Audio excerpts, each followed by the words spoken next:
weapon, you have your bicycle, and then you're going to have a lot of other things that you would need in your kit that are practical and not very cool, like an emergency blanket and a hand crank radio and a first aid kit and all that kind of good stuff. Where would you go? Now look, I know in this country everyone's like, oh, I'm going to go into the wilderness. Yeah, I'll just go out there. I'll get out in the wilderness.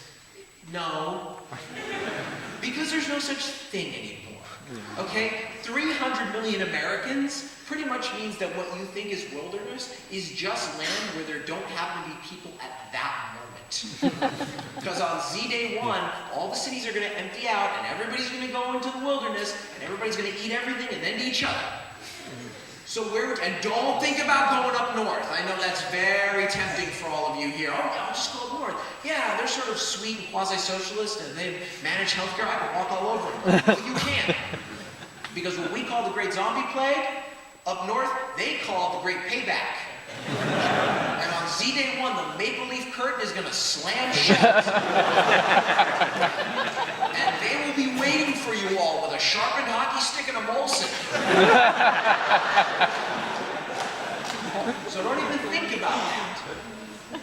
So what you want to do is you want to go far. You want to go where there's not going to be refugees. Because if there are no refugees, there are no zombies. So where would you go? So the first thing you have to do is get a map and unroll it. And I really mean a map. I don't mean Google Earth. Okay? I want you to unroll something that doesn't require batteries. Okay? A map of the world. And then find America on it. And if you can do that, you're ahead of the national statistic. Oh, too soon? And then you want to find out where's the population of this planet of ours. Where are the big cities? Where's the population density?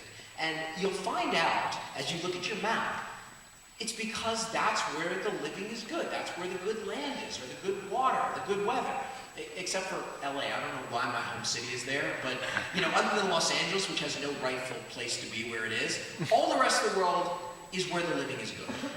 And you'll think, okay, I can't go anywhere near that, which means I have to go someplace that is so inhospitable that nobody would want to go. I have to go someplace so hot, or so cold, or so dry, or so swampy that it's completely inhospitable.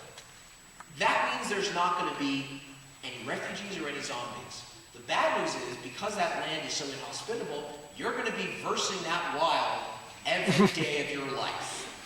And in order to survive there, you're going to have to do two really important things. Things that are almost un-American.